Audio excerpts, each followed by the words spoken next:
जी students अस्सलाम वालेकुम। आज का हमारा टॉपिक जो है वो है वर्ब। और वर्ब पार्ट्स ऑफ स्पीच का एक मोस्ट इम्पोर्टेंट जो पार्ट है। और इसमें हम सबसे पहले समझेंगे कि वर्ब क्या होता है। वर्ब कोई भी काम, कोई भी जो एक्शन होता है वो वर्ब होता है। इसको फेल भी लिखा जाता है। तो अगर किसी फिक्रे में एक्शन है तो इट्स मीन के वहां पे वर्ब मौजूद है। और अगर किसी फिक्रे में एक्शन नहीं है, कोई काम नहीं है, तो इट्स मीन के वहां पे वर्ब मौजूद नहीं होता। तो इसमें मोस्ट इम्पोर्टेंट चीज जो है वो वर्ब में, वो इसकी आगे हम किस तरह से इसको यूज किस तरह करते हैं। यूज में ये तीन तरह से इस्तेमाल होता है, जिसको हम अमूमन इसकी फॉर्म्स कहते हैं। थ्री फॉर्म्स ऑफ वर्ब, जैसे first form, second form, third form. और कुछ लोग आई एन जी वाली फॉर्म को फोर्थ फॉर्म भी कहते हैं। तो इस लिहाज से अगर हम फर्स्ट फॉर्म की बात करते हैं तो वो इंडेफिनेट में यूज होती है, प्रेजेंट के इंडेफिनेट में भी, फ्यूचर के इंडेफिनेट में भी। सेकंड फॉर्म की अगर बात करते हैं आप तो वो पास्ट में यूज होती है, इंडेफिनेट में सिर्फ। इसी तरह अगर हम थर्ड फॉर्म की बात करते हैं तो ये परफेक्ट में, तीनों परफेक्ट्स, प्रेजेंट के परफेक्ट में, पास्ट के परफेक्ट में, फ्यूचर के परफेक्ट में, तीनों परफेक्ट में यूज होगी। और साथ ही साथ पैसिव जितने भी होते हैं आपके, तमाम जो आपकी टाइप्स हैं और जितने भी टेंस पैसिव में जब हम लिखते हैं तो उस तमाम पैसिव में एक ही फॉर्म यूज होती है, वो आपकी थर्ड फॉर्म है। इसी तरह अगर हम फोर्थ फॉर्म यानी कि आईएनजी फॉर्म की बात करते हैं तो वो कंटिन्यूज में, प्रेजेंट के भी परफेक्ट और पास्ट फ्यूचर तीनों के, अगर कंटिन्यूज की हम बात करेंगे तो उसमें हमें आईएनजी फॉर्म चाहिए होती है, यानी कि फोर्थ फॉर्म। तो ये इसके फंक्शंस थे कि हम आप एज अ फॉर्म इसको किस तरह इस्तेमाल करते हैं। उसके बाद हमें एक्सिलरी वर्ब्स सुनने को मिलते हैं। तो हम देखते हैं कि एक्सिलरीज क्या होते हैं। एक्सिलरीज वही चीजें हैं जो आप मोस्ट कॉमनली सेंटेंसेस में यूज कर रहे होते हैं। और आपको नॉर्मली इसका जो पता होता है वो हेल्पिंग वर्ब के नाम से इनका आपको पहले से एक तारफ मौजूद होता है। तो हेल्पिंग वर्ब आप जानते हैं, is, I am, are, was, were, ये तमाम के तमाम हेल्पिंग वर्ब हैं। अब हम देखते हैं कि ये एग्जाम्पल्स में मैंने जो हेल्पिंग वर्ब सारे लिखे हैं, इनका फंक्शन क्या है। ठीक है। मैंने पहले भी कहा है कि आपको सबसे पहले किसी भी इंग्लिश के रूल, या जैसे ये पार्ट्स ऑफ स्पीच हैं, कोई भी चीज जब आप सीख रहे हैं तो सबसे पहले आपको पता होना चाहिए कि वो क्या है, उसकी सेल्फ डेफिनेशन।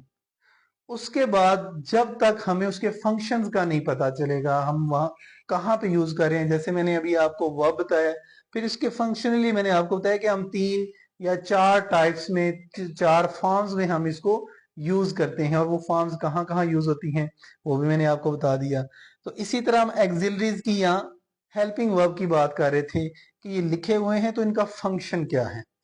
इनका फंक्शन है, आपको ये जमाना बताते हैं।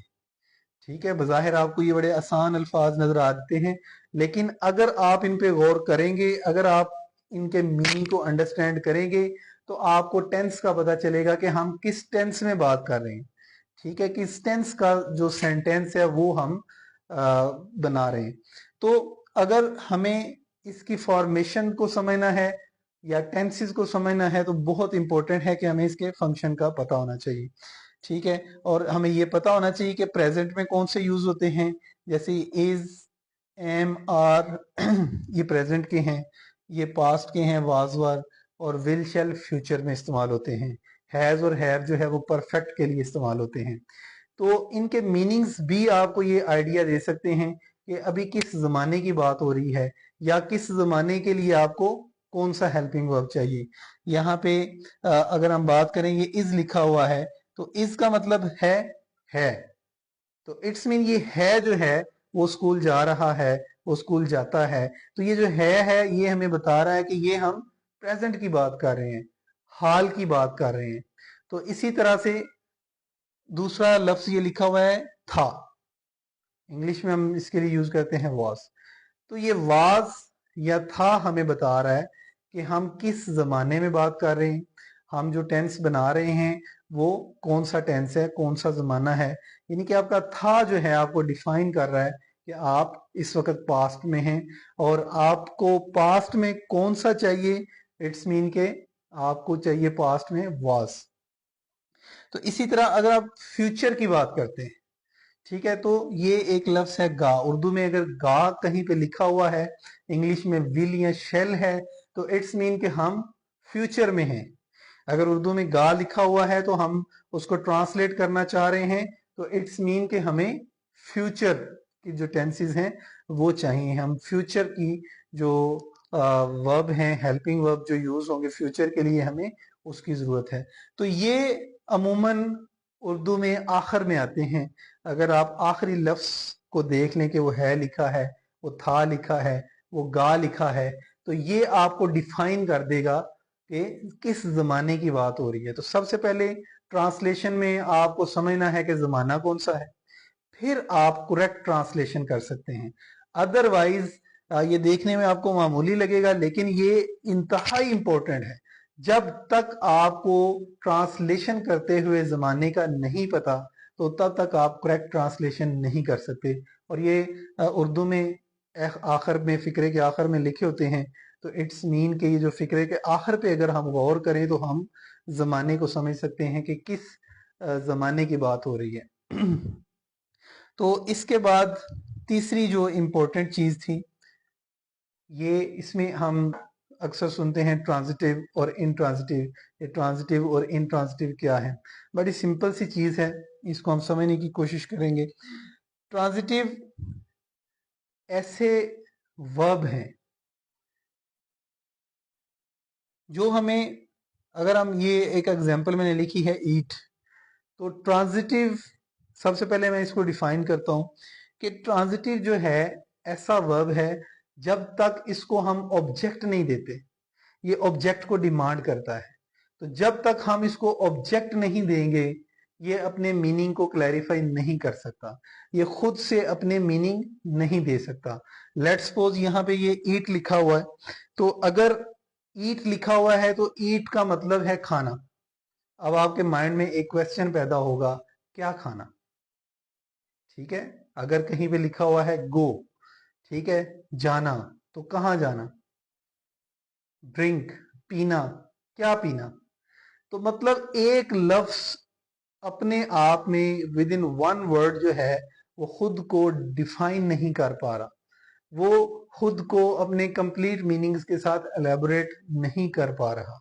उसको जरूरत है किसी न किसी ऑब्जेक्ट की, किसी ऐसे लफ्ज की जो साथ लगे तो उसके मैनी जो हैं वो वाजे हो सकें, उसके मीनिंग क्लियर हो सके आपको। ठीक है, तो जैसे मैंने बताया कि गो के बाद हम ऑब्जेक्ट लगा देते हैं, ठीक है, इसी तरह गो टू बाजार है, अगर हम ईट के साथ ऑब्जेक्ट लगा देते हैं, ईट फ्रूट, ठीक है, तो एक ऑब्जेक्ट लगा दिया है तो जो वर्ब है उसने आपको अपने कंप्लीट मीनिंग दे दिए हैं। तो सिमिलरली इनट्रांजिटिव, इनट्रांजिटिव को अपने मीनिंग देने के लिए, अपने आप को डिफाइन करने के लिए किसी ऑब्जेक्ट की जरूरत नहीं। अगर आप अकेला इनट्रांजिटिव वर्ब लिख देते हैं तो वो अपने मीनिंग को कंप्लीटली डिफाइन कर रहा होता है। जैसे कि मैंने यहाँ पे एक एग्जांपल लिखी हुई है, स्लीप।